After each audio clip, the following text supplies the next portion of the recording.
Rádio Piauí.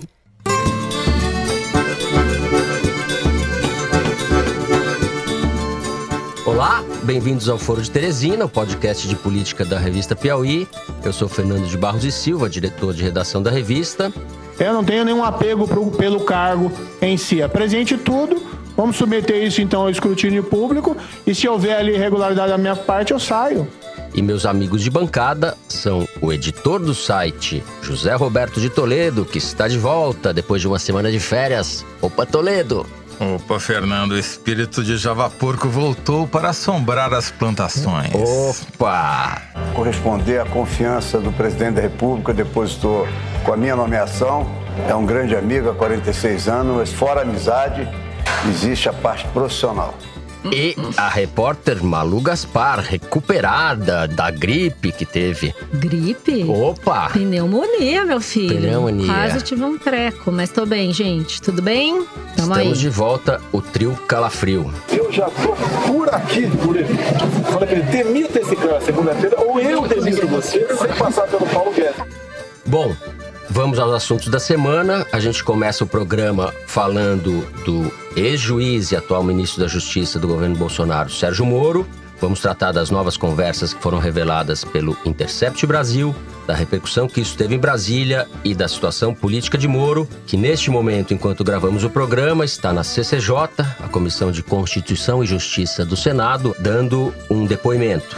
No segundo bloco, a gente fala da demissão do ministro-chefe da Secretaria de Governo, o general Carlos Alberto dos Santos Cruz, e do embate entre a ala militar e a chamada ala ideológica do bolsonarismo. Por fim, no terceiro bloco, a gente fala de outra demissão, a do presidente do BNDES, o economista Joaquim Levy, que deixou o governo no último fim de semana, após ter sido fritado pelo presidente Jair Bolsonaro. É isso, vem com a gente.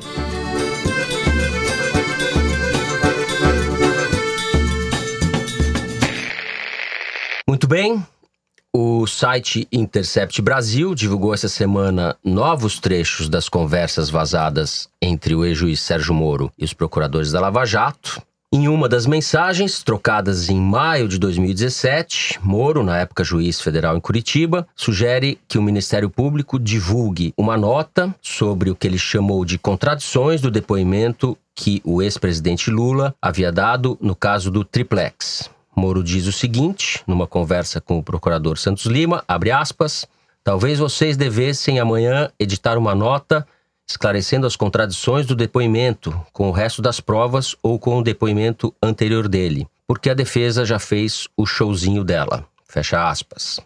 Toledo, qual é a situação política do Sérgio Moro? O que a gente deve esperar de desdobramento desse caso? Bom, Fernando, primeiro eu preciso pedir desculpas a vocês, ao Teresino e aos ouvintes pelo timing suspeito das minhas férias, que eu vazei para a República de Curitiba e vazaram os telegrams do Dallagnol, mas eu juro que eu não tenho nada a ver com isso. Você é o principal suspeito, não tem jeito. Muita gente levantou essa hipótese no Twitter, mas enfim. Bom, primeiro, eu acho que muito mais relevante do que discutir como vazou é o que vazou, como em qualquer matéria jornalística, né? Até porque, até agora, pelo menos, tirando o Intercept e quem vazou a história, ninguém sabe exatamente o que aconteceu, é só especulação. E a gente tem um exemplo recente de como focar no conteúdo é mais importante, que foi a maior divulgação de documentos vazados da história do jornalismo até hoje, que aconteceu em 2016, quando o Consórcio Internacional de Jornalistas Investigativos botou as mãos num conjunto de 2,5 terabytes de dados do escritório Mossack Fonseca, que é um escritório que montava companhias de fachada no Panamá, um paraíso fiscal, e distribuiu isso para que 400 jornalistas de 80 países analisassem esses milhões de documentos. O que são 2,5 terabytes, é isso? Olha, dá para pegar esse computador da Malu aí e multiplicar por 20, mais ou menos. É, meu computadorzinho. É, que é um bom computador, diga-se de passagem, né? Bom, O que aconteceu lá em 2016? Essa força-tarefa, sem paralelismos, analisou esses documentos ao longo de quase um ano antes de publicar a primeira matéria e mesmo depois da publicação ainda continua analisando por mais 4, 5 meses e produzindo resultados. Quando você tem uma quantidade de vazamentos assim, nessa quantidade, é muito difícil de você sozinho conseguir dar conta disso. Tanto que o jornal alemão que recebeu o vazamento originalmente procurou a ICIJ para fazer a distribuição para ter mais gente olhando, porque realmente era um trabalho impossível para um veículo apenas mar de dados, né? Exatamente. Bom, indo agora para o conteúdo, né? Para mim, do meu ponto de vista, essa nota sobre o showzinho da defesa, recomendando que os procuradores soltassem uma nota, inversão da ordem das operações, a história de que não era para melindrar o Fernando Henrique Cardoso, o curso... Essa foi a última, a divulgada ontem, terça-feira, né? Exatamente. Na terça-feira à noite, um novo reportagem do Intercept Brasil mostrou que o Moro recomenda aos procuradores, ao Dallagnol, que seria bom não melindrar o Fernando Henrique Cardoso, citando ele numa investigação ali, que acabou também não indo muito à frente. Porque estava prescrito. Mas não parou nisso, quer dizer, teve a sugestão para a procuradora fazer um curso, teve a sugestão de nomes de pessoas para serem testemunhas, né, que acabou não dando certo. Dicas para investigação. Trazer conforto. E teve a reação, o outro lado, né, que daí quando ele se queixa, o Moro, o Dallagnol responde para a Força Tarefa dizendo, olha, vamos trazer conforto para o juiz é o Moro, né, e tirá-lo do foco nessa história do showzinho da defesa ali. Então, tudo isso para mim deixa claro que enquadra no inciso 4º do artigo 254 do Código de Processo Penal, que diz que o juiz deve se declarar suspeito ou pode ser recusado por uma das partes se ele tiver aconselhado qualquer das partes. Para mim, não tem dúvida que isso aconteceu. Quem de nós aqui aceitaria ser julgado por um juiz que ajuda quem nos acusa, né? Agora, se isso vai acontecer, é muito difícil, eu diria até improvável, baseado num levantamento que o nosso Luigi Maza e o Alain de Abreu fizeram numa reportagem que saiu nessa segunda-feira no site da Piauí, mostrando que, desde que a Lava Jato existe, nos últimos 5 anos, o Supremo Tribunal Federal analisou 190 pedidos de suspeição de juízes e rejeitou todos. Para não dizer que é um viés apenas do Supremo, eles foram além e levantaram todos os pedidos de suspeição nos últimos 5 anos em todos os tribunais federais de segunda instância ou superior. O Supremo, o Superior Tribunal de Justiça, o STJ, e os 5 tribunais regionais federais. E a conclusão é de que a chance de um juiz ser suspenso por uma dessas cortes é de 1 em 75. É muito, muito, muito pequeno. Então, sobre as consequências, o episódio claramente desgastou o Moro e as suas pretensões de virar ministro do Supremo e, eventualmente, candidato ao Palácio do Planalto. Isso parece meio claro, por mais bem que ele esteja se saindo nas suas respostas aos senadores na Comissão de Constituição e Justiça, ou aquilo que parece, mas não é uma entrevista com o Ratinho, mas sim propaganda, né? Inclusive porque o Ratinho é pago pelo governo. Por mais bem que ele esteja se saindo, teve mais um pedaço do verniz que foi riscado, né? Por outro lado, a esquerda está em suspenso esperando o próximo vazamento e está voltando todas as suas baterias para a vingança contra o Moro e deixando o Bolsonaro de lado. Logo, o grande vencedor desse episódio, por incrível que pareça até agora, do meu ponto de vista, chama-se Jair Bolsonaro. E não sou só eu que acho. Tá certo. Tem uma notícia aqui. A consultoria Startup Arquimedes, que faz pra gente um levantamento diário sobre o sentimento em relação ao Bolsonaro nas redes, especialmente no Twitter, mostra que ele chegou ontem, terça-feira, no seu ponto mais alto desde a posse. 54 numa escala de 100, sendo que o 100 é quase impossível. Quer dizer, ele está num saldo muito positivo e é melhor até do que o momento que ele teve, o pico que ele tinha antes, que foi durante as manifestações pró-Bolsonaro no dia 26 de maio. Por que isso está acontecendo? Primeiro, porque o ataque ao Moro reaglutinou os lavajatistas, digamos assim, contra a esquerda e contra a oposição. Quer dizer, dentro da possibilidade de anulação do julgamento do Lula e da eventual saída dele da cadeia, todos se reaglutinaram e se somaram aos bolsonaristas que estão muito bem organizados. Eles reagiram de uma maneira muito profissional, tirando o fiasco do pavão misterioso, essa história sem pé nem cabeça, que o Ratinho até tentou replicar aí, que eu não vou nem falar porque é tão absurdo. Eu não vou nem falar rapidinho. O que é, porque é tão absurdo que, né, você fica reforçando a estupidez. Mas fica o Java porco misterioso. Exatamente. Então, isso tudo colocado, me parece que vai ter pesquisas de opinião nos próximos dias e eu não me surpreenderia se o Bolsonaro voltasse para um patamar próximo de 30% de ótimo e bom. Muito bem. Maria Lúcia Gaspar. Primeiro, eu acho que essa avaliação positiva aí que o Bolsonaro está tendo, acho que tem a ver com a desidratação de 2 ministros aí, né? Tem o Moro e tem também o Paulo Guedes, que deixaram nas últimas semanas de ser superministros, né? Tanto o Moro agora depende do Bolsonaro, que fez os gestos necessários. Ele condecorou o Moro lá na celebração do aniversário da Batalha do Riachuelo. Da Guerra do Paraguai. Da Guerra do Paraguai. Ele levou o Moro pro estádio no jogo do Flamengo com o CSA e botaram lá a camiseta do Flamengo, bateram palma pro Moro, tiraram foto. E segunda-feira ele foi também assinar uma MP que facilita a venda de bens apreendidos de traficantes, chamou ao palco a mulher do Moro, fez todo um mise-en-scène ali. Então o Bolsonaro aparentemente acha que vale a pena fazer isso. E eu acho que para ele vale a pena mesmo, porque aí ele deixa bem claro quem é que segura quem no seu posto, né? O Bolsonaro que segura o Moro. Agora, quanto aos outros movimentos que a gente está vendo, eu falei com algumas pessoas que têm atuação no STF e o que eu ouvi é que já tem uma outra teoria sobre essa questão da nulidade que o Toledo tá falando. Na semana passada eu ouvi de várias pessoas que era... Nulidade do julgamento do Lula, Isso, certo? que era possível argumentar que o Moro é suspeito sim, e nesse caso seria necessário começar o processo novamente. Ontem eu já ouvi de alguns advogados que falaram que existe uma tese de que, se não ficar provado que essa parcialidade do Moro interferiu nas decisões do TRF4, Tribunal de Segunda Instância que atua nos processos do Paraná, e que também essa parcialidade interferiu na decisão do STJ, o STF vai tender a deixar tudo como está. E se a gente for ver, o Gilmar Mendes, que no começo detonou, reclamou, falou que era um absurdo, que os diálogos eram um absurdo, já ficou quieto. E ontem o Alexandre de Moraes deu uma declaração dizendo que isso não altera em nada, que a Lava Jato deve continuar, que não há elementos para pedir a suspensão. Então eu tô sentindo que existe uma reversão de tendência. No Supremo. No Supremo e no ambiente político em geral. Eu vi até agora o depoimento do Moro e eu acho que teve gente contestando ele, mas ele chegou muito confortável, ele tá tendo apoio dos senadores. Eu acho que o depoimento, a menos que aconteça alguma coisa, a gente pode até depois atualizar os ouvintes, mas não vai terminar com um desastre político pro Moro. E eu acho que isso tem a ver com o fato de que essas últimas 2 matérias do The Intercept, aí essa do discurso do showzinho mais grave ainda do que a que veio à tona ontem. Ontem, terça-feira, sobre o Fernando Henrique.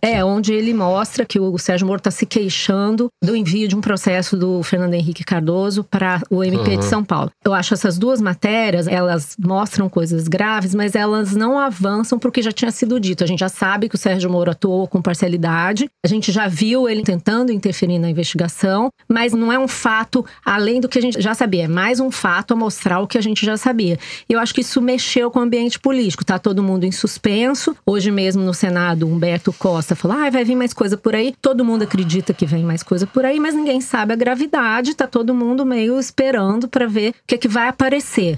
Oi, gente, aqui tô eu atualizando as informações por Zap a respeito do depoimento do Sérgio Moro no Senado. Depois de mais de 8 horas de depoimento, o Sérgio Moro saiu do Senado ou com o mesmo respaldo político que tinha antes, ou até um pouco mais fortalecido pelo saldo final desse depoimento. Por quê? Ele enfrentou alguns confrontos ali com os senadores, mas no geral houve sessões de tietagem explícita, deputados dizendo que eram fãs do Sérgio Moro, criticando o Intercept, que até o senador Jorge Cajuru chamou de intercéfalo. Foi tudo muito amigável, muito confortável para o Moro. Ele repetiu basicamente os argumentos que ele já vinha usando para combater a divulgação das mensagens nos jornais e ao final disse que até topa sair do ministério se for constatada alguma irregularidade, mas que essa irregularidade não vai aparecer.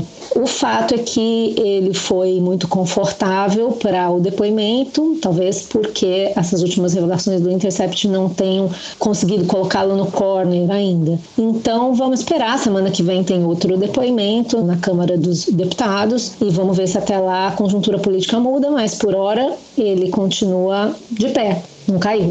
E na semana que vem, o Moro vai à Câmara. Tá previsto, não sei se vai confirmar. O Moro vai ficar nessa berlinda, vai ficar isso pairando no ar durante um bom tempo, até que se saiba o que exatamente o Intercept tem a mais para divulgar. Exato. Talvez nem o próprio Intercept, ou provavelmente saiba, né? nem o próprio Intercept saiba tudo que tem à disposição. E talvez, ou provavelmente, o Moro vá sendo minado por acúmulo. Sim. Porque eu concordo com vocês, a parcialidade dele já está caracterizada, haveria elementos suficientes para anulação do julgamento, no caso do ex-presidente Lula. A gente está vendo que isso não deve acontecer, pelo menos nesse primeiro momento. Os sinais do STF são de que a corte não vai anular ou alegar a suspeição do Moro. De qualquer forma, ele encolheu, né? Sim. Ele encolheu. A respeito do Fernando Henrique, esse caso que veio ontem, terça-feira à tona, parece quase uma retaliação do site, porque o Fernando Henrique, logo que o caso eclodiu na semana passada, disse que parecia tempestade em copo d'água. E daí jogaram um copo d'água na cabeça dele, provavelmente. Não, ele no dia ele deu uma entrevista dizendo literalmente o seguinte sobre o Supremo Tribunal Federal, que o tribunal deveria ser mais cauteloso, que ele não tem sido. Nem sempre ele falou. Que é exatamente o mesmo erro que ele cometeu, né? Pra ele não muda nada, na verdade. Não sei se não muda. Se for investigar direito essa história da Braskem, não sei onde vai dar, não. Então, esses documentos da Braskem, eles foram liberados mais recentemente. Eu perguntei para pessoas que participaram da delação do Odebrecht que realmente não sabiam dizer... Explica pro ouvinte o que é a Braskem, porque acho que nem todos saibam. A Braskem é uma subsidiária da Odebrecht, é uma empresa que tem capital aberto na bolsa, acionistas privados, tem como sócia a Petrobras e a Odebrecht. E ela é uma empresa de produção de petroquímicos, insumos petroquímicos. E ela tinha muito dinheiro, contratava palestras e coisas do tipo, fazia até um evento que chamava Fronteiras do Pensamento, patrocinava esse tipo de atividade cultural. E apareceu na contabilidade da empresa que entre 2011 e 2012, portanto não é nada passível de prescrição ainda, se ficar provado o crime, ele deve ser processado, que ficou provado que a Braskem pagou R$975 mil entre 2011 e 2012. No período de um ano. Para o Instituto Fernando Henrique Cardoso, se sabe que ele não fez palestra, mas não se sabe a título de quê. A empresa falou em doação, mas também não ficou muito claro se isso era caixa 2, se tem alguma contrapartida pedida pela doação. E o que aconteceu, um complicador no processo, é que realmente no meio dessa confusão teve uma guerra interna e a Braskem não liberou determinados dados que estavam no seu HD. Agora, mais recentemente, até porque o Marcelo Odebrecht começou a questionar, tem uma briga interna lá,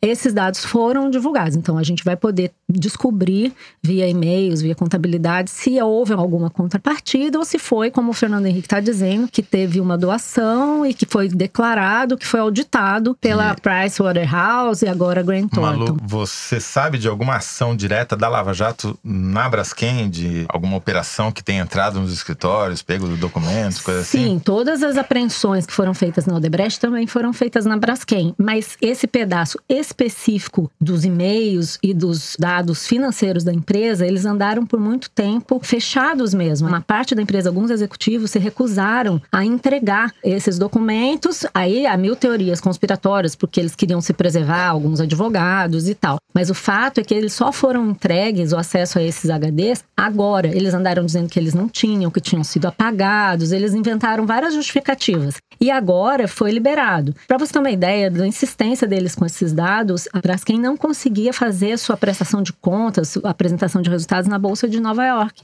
Porque sem esses e-mails, a auditoria Pricewaterhouse se recusava a assinar, porque era um mega risco, são muitos dados. Então agora a gente vai poder ver se teve uma contrapartida ou não. Né? Então, eu vou até rever o que eu disse, que não é nada pro Fernando Henrique, não é nada, pode ser alguma coisa. Os outros não, né? Estão prescritos, supostos crimes, né? E já estavam prescritos, né? E ali eu acho a mais fraca, porque o Moro liga pra Força Tarefa depois que ele vê na televisão. Então os caras já tinham enviado, ele tentou reverter e não conseguiu. Mas é fato que ele tentou reverter, ele fica em cima, ele quer que tudo seja feito do jeito dele. E com raciocínio político, né? Claro, O Fernando Henrique é um aliado, não vamos atrás de um aliado. Exato, esse é o ponto. Isso, como se isso fosse resolver alguma coisa, né? Nós vamos encerrando o primeiro bloco do programa. No segundo, mudamos de assunto. Vamos falar da demissão do general Santos Cruz da Secretaria de Governo.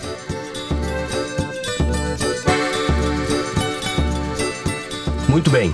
Com pouco mais de 6 meses de governo, Bolsonaro já tem na sua coleção 3 ex-ministros. Gustavo Bebiano, da Secretaria-Geral da Presidência, Vélez Rodrigues, da Educação e agora o general Santos Cruz, da Secretaria de Governo. Ele foi demitido no final de semana, depois de uma crise que se arrastava havia alguns meses, entre ele ou os militares, o general Mourão também, e os chamados olavistas, entre os quais estão os filhos do presidente. Surpreendentemente, Toledo, havia nos últimos 15 dias uma espécie de silêncio, né, do Olavo, etc. Eles estavam conspirando. Eles pararam de aparecer nas redes sociais porque eles estavam conspirando para derrubar o Santos Cruz. No lugar dele, o Bolsonaro, depois de consultar os militares, nomeou o também general, mas general da ativa, Luiz Eduardo Ramos, que vinha exercendo o comando, era o chefe do Comando Militar do Sudeste, o mais importante do país. Então a gente tem um militar da ativa e, salvo engano meu, além do porta-voz não há ninguém. Porta-voz é um militar da ativa, mas não é um cargo tão estratégico como esses outros. E a gente tem o primeiro militar da ativa dentro do Palácio do Planalto. Toledo, nós trocamos 6 por meia dúzia. A saída do Santos Cruz sinaliza o quê?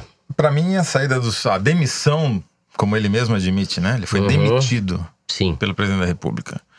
Foi o mais claro sinal de emancipação do Bolsonaro desde a posse. Bolsonaro sempre foi pintado como um presidente tutelado. Primeiro pelo posto Ipiranga, pelo Paulo Guedes, não podia abrir a boca sobre economia, o Paulo Guedes nomeou a equipe inteira. Depois, os generais haitianos, né? Aqueles que foram comandantes da Força de Paz Brasileira no Haiti. São todos esses, né? O general Heleno, também, o Santos Cruz. O novo general também é haitiano. Mas o que a gente tem visto são vários embates do presidente com os militares e ele ganhou todas. Todas as vezes, por exemplo, na educação, ele demitiu todos os caras que os militares nomearam. E agora o Santos Cruz é o mais simbólico deles, porque teoricamente o Santos Cruz era o cão de guarda, era o cara que estava ali para evitar um desastre maior.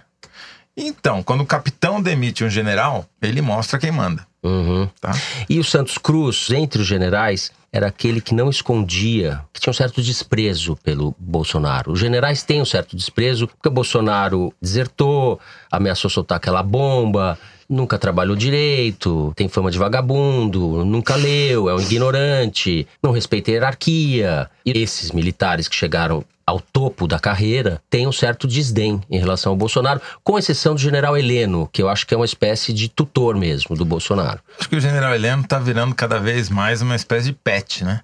O que eu ouço é que o general Heleno fala, mas não confronta. Ele fala, olha, não é legal, não sei o quê. Corrige o português do Bolsonaro. O Santos Cruz, ao contrário, ele se contrapunha. Então, às vezes, o general Heleno falava, isso não é conveniente, não sei o quê. Mas aí vinha o Santos Cruz e dizia, não vai fazer. E o Santos Cruz tem essa fama de ser uma pessoa que é super franco e não tem medo de falar o que ele acha que precisa ser falado. E aí deu nisso, né? E vamos pro seu objetivo. O que pegou? É a montagem de um super esquema de comunicação na Secretaria de Comunicação do Presidente da República. Certo. Os caras querem montar uma máquina baseada nas mídias sociais de propaganda do bolsonarismo. E o Santos Cruz começou a colocar limites nisso e entrou em choque com o Fábio Weingarten, que é o secretário de Comunicação. E principalmente o Carlos Bolsonaro. E toda a família Bolsonaro que está do outro lado e perdeu. Basicamente foi isso. Existe também essa vontade de financiar ou de dar algum tipo de apoio para blogs e canais de YouTube de direita, que é uma coisa que o Santos Cruz já falou várias vezes que não fará, não vai dar dinheiro. Não faria. Exato, não faria. Agora a gente não sabe como é que vai ficar, mas ele sempre falou isso. Faria. Ontem eu até estava vendo uma entrevista dele em que ele estava dizendo isso. Não vamos financiar propaganda. Do ponto de vista ideológico de poder, os militares perderam. Perderam, sim. Perderam feio. E entubaram. Não tem mais essa. Não tem mais essa de os tutores militares. Não tem tutor porcaria nenhuma. E foi, né, Toledo, uma inversão de expectativa. Porque quando eu estive em Brasília no começo do mês, tinha acabado de haver todo esse tumulto com o Santos Cruz, em que o Olavo de Carvalho atacou o Santos Cruz de forma muito direta, muito agressiva. O próprio Carlos Bolsonaro. E quando eu cheguei lá, tava um ambiente mais de calmaria. Tipo, opa, finalmente resolveu. Aquele silêncio da conspiração. Exato. Mas ele não esperava. Sabe o que eu acho que aconteceu? Se ele tivesse sido demitido no auge da briga, ia parecer que o Olavo de Carvalho tinha demitido o Santos Cruz. Agora, foi o Bolsonaro e ninguém tá levando o mérito nisso. Entendeu? Segundo o Bebiano, quando o presidente Carlos Bolsonaro quer alguma coisa, não há como segurar, não é isso? Ele consegue. Agora, na semana que vem, Na quinta-feira, às 9 da manhã, do Santos Cruz, ele vai ser um entrevistado no Congresso da Associação Brasileira de Jornalismo Investigativo, Exatamente. lá em São Paulo, durante 1h30. Ele topou de cara esse convite, o que muito me intriga. Porque se ele não quer falar, o que ele vai fazer lá? Porque não é uma palestra, ele não vai ficar lá falando, ficar sentado não vai mostrar horas PowerPoint com bolinhas perguntas. apontando para o mesmo lugar. Ele vai falar e vai responder perguntas e vai ser questionado por jornalistas. Logo, vai se tratar desse assunto. Então, eu estou muito curioso. Vamos ver se ele vai mesmo, né? Ele disse que vai. Então, tá confirmou. Ótimo. Agora, o presidente do SEBRAP, Centro Brasileiro de Análise e Planejamento, o professor de filosofia Marcos Nobre, que escreve bastante para a revista Piauí, ele deu uma entrevista divulgada nessa terça-feira para o UOL. O Marcos Nobre desenvolve o raciocínio de que o governo está organizado em 2 polos, o que ele chama de polo organizador, que seria representado sobretudo pelos militares, que tratam de tocar a vida administrativa do governo e organizar o Estado, e o polo mobilizador, como ele chama, que é esse polo que faz bagunça, faz barulho, interage nas redes sociais, etc., que é representado pelo próprio presidente, pelos filhos, pelo Olavo e pelos olavistas e pelos ministros dessa franja lunática ou ideológica do governo. O Marcos Nobre vê nesse episódio do Santos Cruz uma vitória do polo mobilizador sobre os militares, como você falou. Agora, ele fala também que seria um fortalecimento do Onyx Lorenzoni. Sobre isso eu tenho um pouco de dúvida. Onyx quem? Onyx Lorenzoni. Não, acho que não. Quem é esse cara? O negócio é o seguinte, o DEM é um partido em disputa. Rodrigo Maia, presidente da Câmara, que é uma das lideranças do DEM hoje em dia, o ACM Neto é outra. O Rodrigo Maia vem mantendo uma distância, uma tensão em relação ao governo Bolsonaro. Ele colabora, mas ele critica muito, e critica com palavras que nem a oposição às vezes... Ele colabora na pauta econômica e não colabora na pauta de costumes. E é isso que ele vai fazer. Exato. E a informação que eu tenho é que o Rodrigo Maia estaria fechado, ou estaria numa espécie de dança do acasalamento com o governador João Dória, já visando um projeto de poder para a sucessão do Bolsonaro. João Dória na cabeça de chapa e Rodrigo Maia como vice. Dobradinha PSDB, ou partido do Dória agora, né? E o DEM, democrata, antigo PFL, na vice. Esse movimento está em gestação. Mas o que isso tem a ver com o Onyx? Porque é a disputa do DEM. Né? Mas o Onyx não tem nenhum poder no DEM. Nenhum. Exato. Na convenção do DEM que eu fui há 2 semanas, o Onyx e o Ronaldo Caiado queriam que saísse uma declaração dizendo que o DEM é governo, apoia o Bolsonaro. Não aconteceu nada. Ao final disso, o Rodrigo Maia fez um discurso dizendo que nós estamos bem assim, não precisamos escrever nada para fazer o que precisa fazer. E ficou por isso mesmo. E o Onyx foi lá, falou um monte de coisa, fez um discurso inflamado e foi embora do mesmo jeito que ele entrou. Então eu não vejo o Onyx ganhando espaço com isso. Eu acho que os militares perderam. Mas eu também não acho que é o último round. Ontem eu falei com um general que é muito amigo do Santos Cruz. Falou assim, olha, não tem que fazer, não tem que falar, vamos ficar quietos e a gente vai esperar os próximos movimentos. Ninguém vai dizer pro presidente, pode fazer confusão, nada disso. Vamos ficar quieto e vamos ver. Vamos pegar os fatos concretos, né? Nessa terça-feira, o governo foi mais uma vez derrotado no Senado. É importante a gente falar disso. Né? Isso. O decreto legislativo que anula os decretos presidenciais que facilitavam o acesso às armas, foi aprovado no plenário do Senado por ampla maioria, uma lavada contra o governo, e agora vai para a Câmara dos Deputados com um viés de alta. A grande chance de ser aprovado também na Câmara, o que cancelaria os decretos do Bolsonaro, que é um tapa na cara, né? Tapa na cara, mas dá a ocasião para que ele reforce aquele discurso de que o Congresso e a velha política estão barrando. Ele não tem mais muito a ganhar com isso, né? Ele só se ferra com isso. Não, mas é aí que eu ia chegar. Como eu já disse, eu acho que o Bolsonaro está numa tendência de alta, de recuperação de poder e de popularidade, uma coisa vem casada com a outra, de mobilização da sua base, e o grande flanco dele é o Congresso.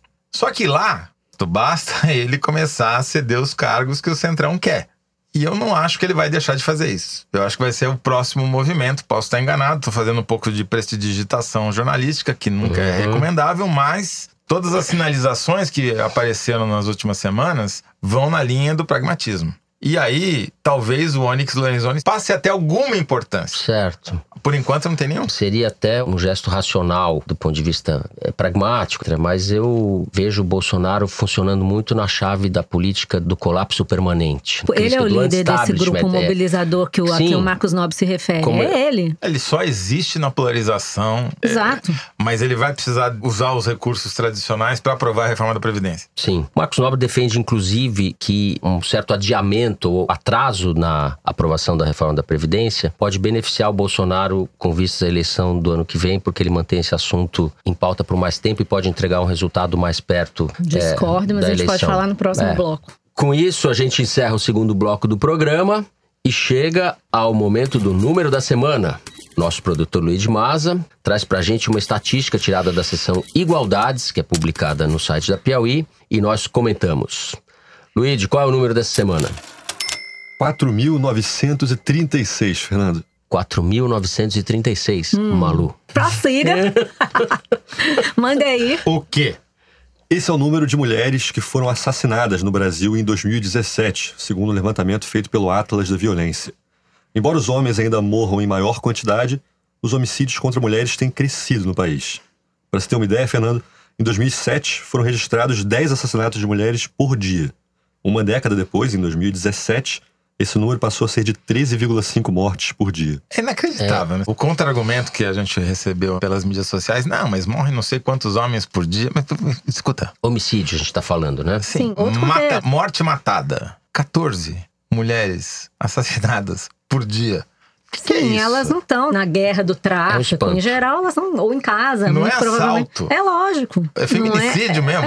Em geral, é o companheiro, Exato. É o ciúme, é o machismo. Tem essa estatística que a gente já viu em outros momentos, né? Que esses crimes são cometidos por alguém próximo, o marido, Sim. ou é uma situação, ou ex-marido, namorado. E eu acho situação que tem doméstica. Aí um corte de classe também e de raça, número, que as mulheres inclusive. pobres e negras são as mais vitimadas. Dados do Rio de Janeiro de 2018, 69% dos homicídios contra mulheres foram contra mulheres negras ou pardas e 30% contra mulheres brancas. Então tem esse corte de classe e racial, e é um problema que se agravou ao longo da última década, como o Luiz falou.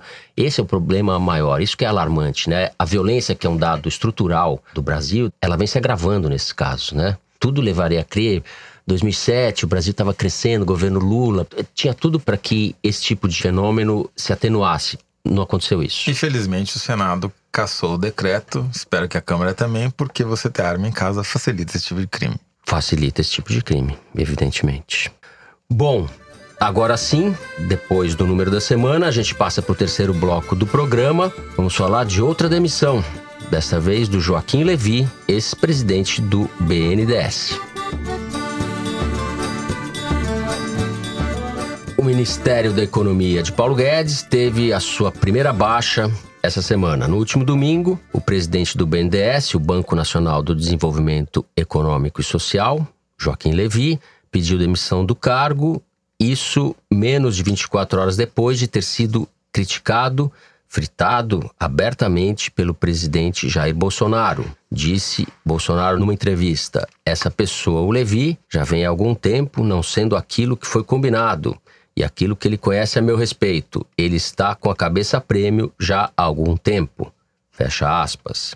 Bolsonaro disse ainda que se Paulo Guedes não demitisse Levy, ele mesmo o faria.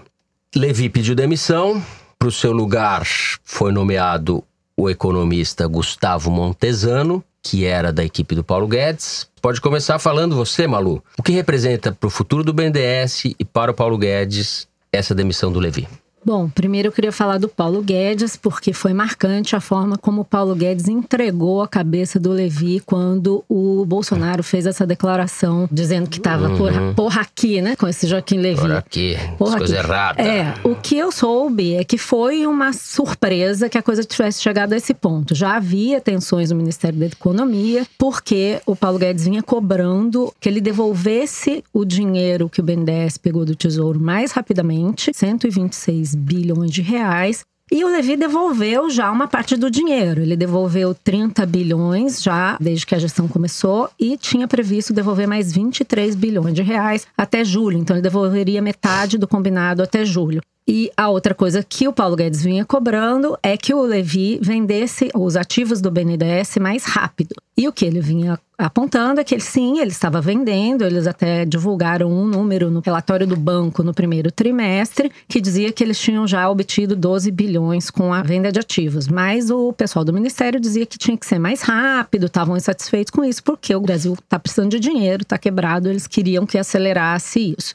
E aí, quando o Bolsonaro reclamou, o Paulo Guedes só disse assim: eu entendo a insatisfação do presidente porque ele nomeou 2 petistas para a diretoria e tal. O petista que virou a gota d'água aí de toda essa situação, que nem petista é um diretor que foi diretor do banco na época do PT, foi assessor do governo petista, chamado Marcos Barbosa, que trabalhava com Armínio Fraga no Gava Investimentos, desses quadros que participam de qualquer governo.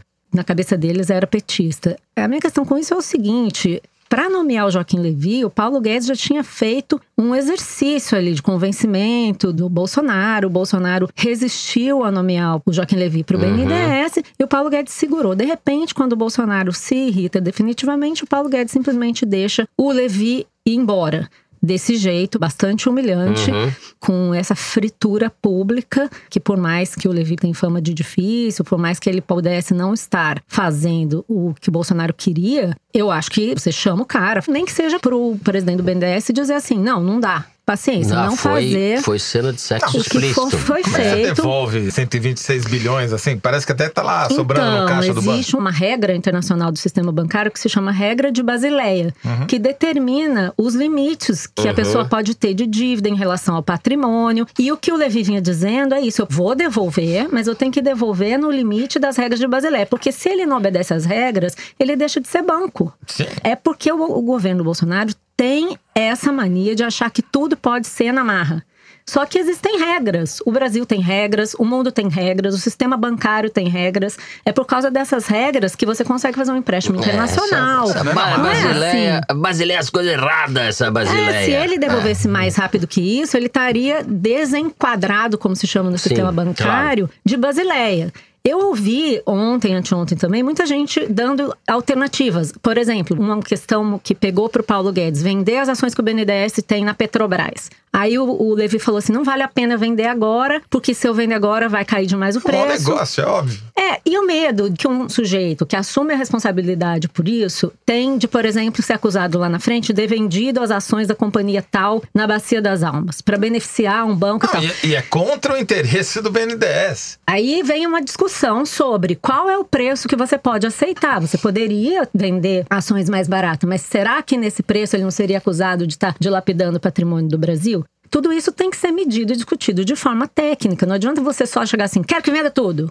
Que é o que ele já falou para Simão Tesano. Pra mim, o Levy não aprendeu a lição, né? Não, o Levy é teimoso pra caramba. Né? Ele não entendeu que a economia não anda separada da política. Essa decisão de vender, dar logo dinheiro aí, não sei o que lá, é uma decisão ideológica, não é uma decisão técnica, não é baseada em necessidades do banco. Eu tô com o meu caixa ferrado aqui, me dá o máximo de dinheiro que você puder no mais curto prazo possível. Fala, bom, mas isso vai me prejudicar, eu vou derrubar as ações, o preço da Petrobras. Tem uma série de outras implicações. Ele estava dizendo que estava fazendo o mais rápido possível, sim, né? Mas daí ele entendeu, talvez, agora, finalmente, que a política se sobrepõe sempre ao tecnicismo economicista. Você não pode desconsiderar a questão política, né? A respeito disso, essa demissão do Levy é bem diferente da demissão do Vélez e da demissão do próprio Santos Cruz. O Bolsonaro, nos outros 2 casos, não humilhou, que foi, essa é a palavra, não me ocorre outra. O Levy foi humilhado em público e o Paulo Guedes fez um papelão, como você falou, né? Acho que é pior o Paulo Guedes, porque o presidente já é assim. E agora, a questão da caixa preta, porque o Bolsonaro já está usando o BNDES agora para reforçar, a narrativa dele, a mobilização do eleitorado dele, e está usando o aporte que o BNDES fez para as obras na Venezuela e em Cuba. Uma coisa que tem sido muito falada é que o Levy foi o 4º presidente do BNDES. Depois que a Dilma saiu, você teve a Maria Silva, o Paulo Rabelo de Castro, e teve o Diogo Oliveira e depois o Levy. E o que as pessoas estão falando é o seguinte: poxa, você quer dizer que esses 4 presidentes do BNDES não fizeram nada? Não é que eles não fizeram nada. Eu fui apurar, o Levy abriu todos os contratos de todos os financiamentos externos. Você entra aqui no site, você acha de forma fácil todos os documentos que dizem respeito, por exemplo, a financiamento do Porto de Mariel. Você acha os financiamentos ao metrô de Mariel em Cuba. Você acha os financiamentos ao metrô de Caracas, na Venezuela, que também foi uma obra da Odebrecht. Você acha tudo ali. A questão que pega pro Bolsonaro, e que eu acho que nesse caso o Levi poderia ter feito outras coisas, é que não está explicado até agora. Por exemplo, a Maria Silvia, que foi a primeira presidente do BNDES depois que acabou o governo Dilma, abriu uma série de sindicâncias para apurar se haveria maus feitos, não só na concessão desses empréstimos, mas, por exemplo, nas operações com a JBS. Ela abriu uma sindicância para apurar, por exemplo, se a mulher do ministro Pimentel, que era o ministro responsável pelo BNDES, por que ela foi contratada durante muito tempo do BNDES, recebendo R$40 mil para prestar consultoria em comunicação. Fernando Pimentel, que foi ministro do Desenvolvimento da Dilma. E que foi governador de Minas Gerais. Isso, que está sendo acusado aí na Lava Jato ligado a Dilma, atuar em favor de várias empresas.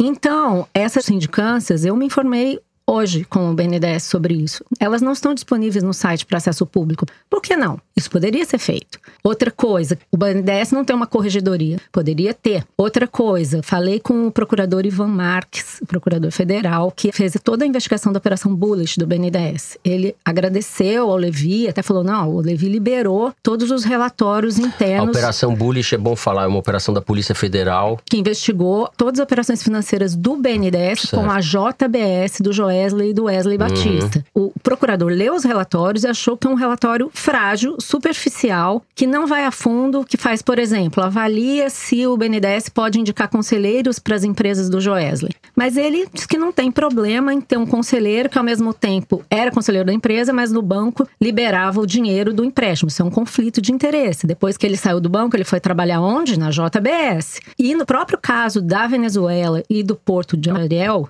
você não sabe exatamente como é que foi o processo que levou à aprovação de créditos sem garantia confiável. A garantia é dada pelo país. Então, o Brasil aceitou garantias de Cuba que não tinham nenhuma condição de serem cumpridas no caso de Cuba não poder pagar um empréstimo. E como é que foi feito isso? As exportações de serviço, elas têm que ser avaliadas também por 2 conselhos de vários ministros e tal. E isso precisa ficar claro. Como é que aconteceu? Se tinha relatório de gente técnica não recomendando, parece que tinha. Tudo isso poderia ter vindo à tona e não veio. Então, acho que o Levi sofreu de um problema que é muito comum, que é essa relação com a burocracia. A Maria Silvia, na gestão dela, foi praticamente expelida por conflitos com funcionários. A gente tem que lembrar que 70% dos funcionários do BNDES foram contratados a partir de 2003, já na gestão Lula. O Luciano Coutinho demitiu muita gente, 800 funcionários mais ou menos, e contratou outros 1.700. Esses caras são todas pessoas formadas na era Lula. Então tem uma série de questões que poderiam ser exploradas. Aí eu acho que entra o fator do Toledo. O Levi não entendeu que eram esperadas dele iniciativas que têm a ver com a política, que poderiam gerar ele problema com a burocracia, mas que eram a missão dele, que o presidente botou ele para fazer. Mas tudo vai mudar, né? Agora tudo vai mudar. Com este rapaz, Gustavo Montesano, que gosta de balada. Foi noticiado que ele arrombou a porta do condomínio, do prédio dele, para continuar uma festa, não é isso? Festa de arromba. Agora ele vai usar essa tecnologia para arrombar a caixa preta do BNDES, veja bem, né? E o mais bacana é que quem estava na festa, quem foi discutir com a polícia? Eduardo Bolsonaro, que eu continuo achando, eu já disse aqui, vou repetir, é o grande nomeador geral da nação. Já emplacou o nomeador geral da República, é isso? Exatamente. Já emplacou o Itamaraty, emplacou a Apex, mas perdeu. Emplacou o Weingarten na Secom e tá emplacando o BNDES, aparentemente, né? Agora, o Montesano, importante contar um pouco quem ele é, para além dessa questão aí de arrombar a porta. Inclusive, ele foi condenado pela justiça e pagou uma multa de condomínio bastante alta. No valor do aluguel do apartamento dele, de 28 10 vezes mil reais. A taxa de condomínio, negócio grande. Ele estava vindo de uma festa e queria transferir a festa do lugar onde ele estava para casa dele. Chegou com garçons, convidados. Nem sabia que era de aniversário. Garçons, convidados, todo mundo quis entrar, o zelador não quis. O fato é o seguinte, o BNDES não é o condomínio dele. E aí é que a gente vai ter que entender como é que isso vai se desenrolar. Porque, pensa bem, o Montesano, ele tem uma carreira passada no BTG, que é o BTG Pactual, o banco de investimentos que foi do André Esteves. Tem 38 anos. Ele ocupava até agora o cargo de secretário especial adjunto, eu não sei o que quer dizer secretário especial adjunto, de desestatização e desenvolvimento do Ministério da Economia. Isso, ele era sub do Salim Matar, Isso. que era o secretário especial de privatização. administração do governo. É um empresário, dono da Localiza, um grande financiador das campanhas de Aécio Neves a qualquer cargo. Bom, ele trabalhou primeiro na área de crédito do BTG, depois ele foi chefiar uma área de commodities em Londres. E esses chefes, o ex-cliente, até falei com um colega dele no governo, todos dizem que como executivo de banco, como subsecretário, ele é um cara competente, aplicado, workaholic, disciplinado, que é um cara que trabalhou muito bem quando o Esteves foi preso e o BTG teve que sair vendendo tudo, então ele já teve que fazer essa experiência de venda de ativos que o Bolsonaro quer, vendeu a carteira de crédito do banco que ele mesmo havia formado e todo mundo acha que ele foi bem. A palavra que eu ouvi sobre ele é um cumpridor de missões. Se Bolsonaro der a ele uma missão, ele vai cumprir. Tem um bastidor interessante que desde o começo do governo Bolsonaro, ele já queria o BNDES para poder ficar no Rio. Ele tem mulher e filhos pequenos e pediu ao Paulo Guedes, acabou não ficando. E agora ele vai ter que provar que ele consegue fazer a missão, porque todos são unânimes em dizer que ele é novo, é inexperiente nesse tipo de missão, que uma coisa é você trabalhar para o BTG, que é um banco agressivo, que é um banco privado, que não tem que obedecer determinadas regras, que no serviço público você tem que obedecer. E é tão difícil assim que, veja bem, ele era subsecretário do Salim Matar, que tem uma meta de privatização que também não consegue cumprir. O Salim Matar não fez nenhuma privatização. O Bolsonaro acabou de demitir o presidente dos Correios porque ele se recusava a permitir a privatização. Mais uma vez, não é fazer as coisas na marra. Você tem regras para cumprir. Então vamos ver se o Gustavo Montesano, além de ser competente, sabe lidar com uma circunstância que é politicamente adversa interna. A corporação vai resistir.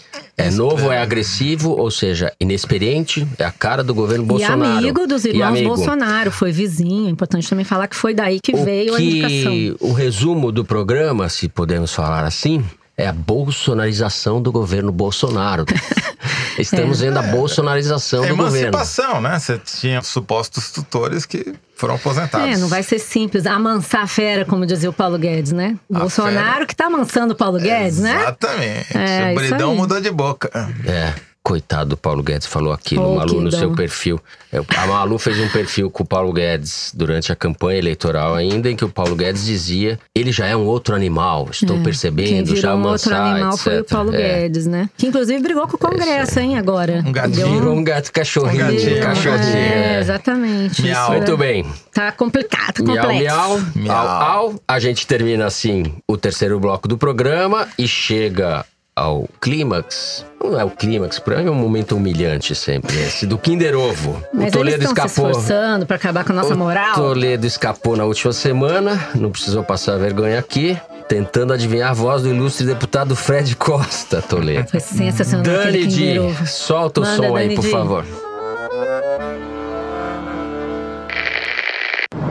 Olá a todos, eu acabei de pousar aqui em Dubai, são 5h30 da manhã, eu tô vindo da China de uma missão oficial. Quando acabei de pousar, recebi a notícia com muita alegria de que nós derrubamos o veto 40 da Lei 13.755, essa que prevê isenção de OF e IPI para veículos elétricos.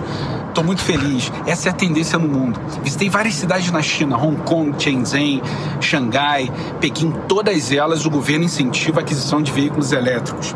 E isso é uma tendência mundial. Por isso o Brasil está de parabéns, as lideranças estão de parabéns. E para variar, eu estou aonde? Estou aqui, num táxi.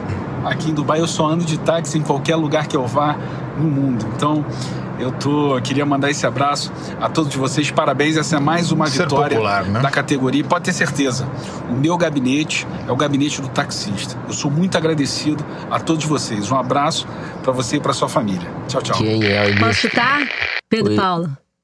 Pedro Paulo, não acredito que ela acertou. Meu filho, só pra ser informada, pensa bem, o Pedro Paulo é melhor amigo do Eduardo Paes, que administra uma empresa de carro elétrico. Ele é carioca e puxando saco de taxista. Pô, deduzir. Essa mulher, nem com pneumonia, ela fica quieta. Né? Tá passando, meu filho. Semana passada eu tava lenta. Eu chego à conclusão que a Malu é o Kinder e nós somos o ovo. O ovo, exato. É humilhante. Uai, gente, a gente tem que pensar. É um jogo de adivinhação. Maria Fernando, Lúcia, garota esperta. Nós vamos Garota ter que começar esperta a pensar, adivinhou o Pedro Fernando. Paulo. Vai ter que começar a Tem que pensar além de tudo. Ouvir, pensar, Pô, vai ouvir, ter que pensar, ouvir, pensar pensar. agora. Simultâneo, Eu entendeu? não ganho pra isso. O Pedro Paulo, que foi o candidato. federal. Que foi o candidato Isso. do Paz. E que aquela acusação, não, ele agrediu a mulher, né? Teve um processo. foi um fato. E perdeu a eleição, entre outras coisas, certamente por causa disso. Vai de táxi. Bem feito. Eu vou de táxi, onde quer que eu vá. Só para registrar, Pedro Adorei. Paulo Carvalho, deputado federal pelo Democratas do Rio. Depois de mais esse show de Maria Lúcia showzinho. Gaspar, a gente chega ao momento das correspondências do Foro de Teresina, para dar voz aos nossos ouvintes. Toda semana, a nossa produtora Mari Faria pega tudo que sai nas redes sociais da Piauí para a gente poder ler aqui. E isso inclui, é claro, mensagens que chegam diretamente para o nosso e-mail, que é o forodeteresina@revistapiauí.com.br. Essa semana eu vou começar lendo um desaforo de Teresina. Oba! Desaforo de Teresina são as cartas críticas. O ouvinte Marcos Antônio Cruz escreveu um e-mail dizendo que sempre ouve o foro, que gosta muito. Aí ele diz: mas que apático foi o último programa. Que tons pastéis. Que comedimento bege e tristemente morno. Parece que o desfalque do Toledo desequilibrou a mesa. Ai, Toledo, seus fãs sentiram sua falta. A envergadura... Que cor eu tenho? Pera lá, deixa eu terminar.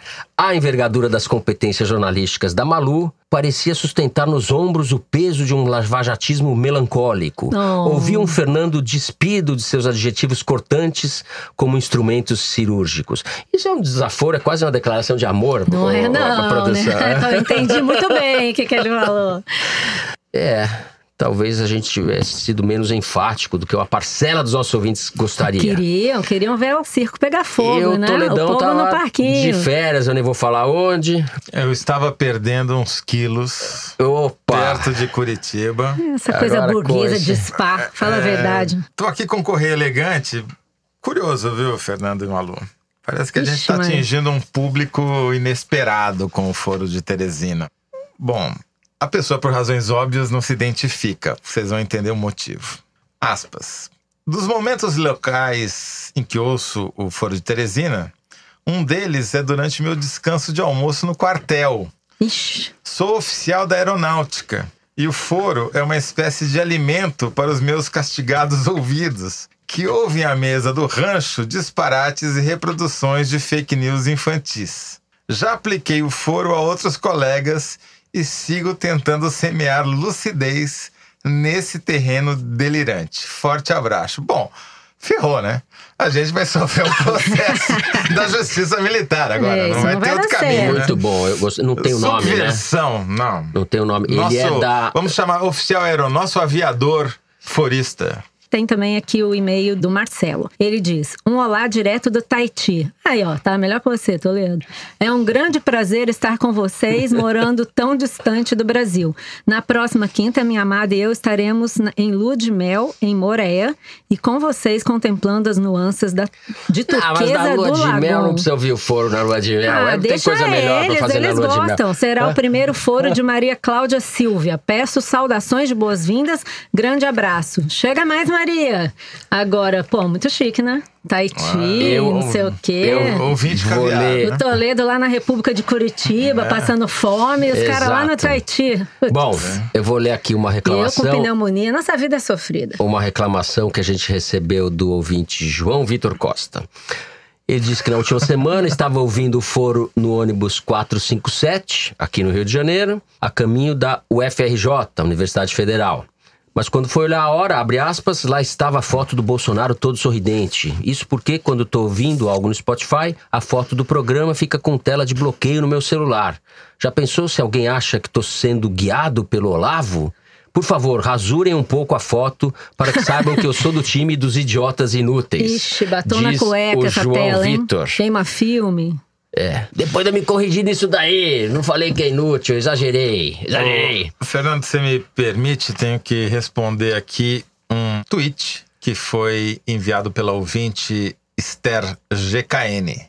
Ela tweetou o seguinte: eu e meu cônjuge, Sic, que foi quem me apresentou o Foro de Teresina, encontramos este belo monumento no nordeste da França, enquanto no Brasil este animal é caçado, na Europa tem uma estátua que claramente é um altar de adoração ao javaporco. Gente, eu nunca tinha ouvido nada de javaporco antes na minha vida, agora é toda hora. É um ancestral do Teresino. Peço ao Zero Toledo que analise se isso é ou não é uma homenagem digna. É mais do que digna. Isso é um conge para os meus ouvidos. Isso é um olhos. É um ancestral do Teresino. É uma coisa, olha o tamanho do javaporco. Teresino, olha aí pro seu trisavô. Vai fazer um curso da Aliança Francesa, que seu lugar é lá, viu? Lá o bicho é louvado.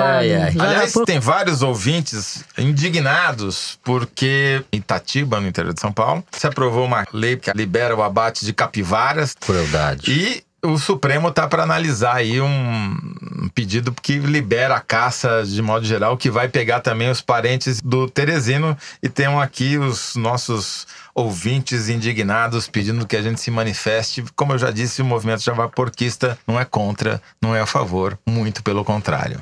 Tudo bem. O programa dessa semana vai ficando por aqui. O Foro de Teresina é uma produção da Rádio Novelo para a revista Piauí. A nossa diretora é a Paula Scarpim. Os nossos produtores são Luiz de Maza, a Mari Faria e a Ana Carolina Santos. A Júlia Sena grava o vídeo do Foro Privilegiado, o teaser do Foro de Teresina que vocês encontram nas redes sociais da Piauí e no YouTube. A edição do programa é da Mari Romano. A finalização e a mixagem são do João Jabassi, o intérprete da bela melodia tema do Foro, composta por Vânia Salles e Beto Boreno. A Kellen Moraes é a responsável pela nossa coordenação digital. O Foro de Teresina é gravado no Estúdio Rastro, com o grande Dani Di.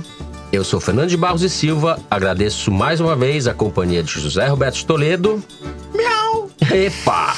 E da Malu Gaspacho. Tchau, gente. Até a próxima. Até a semana que vem.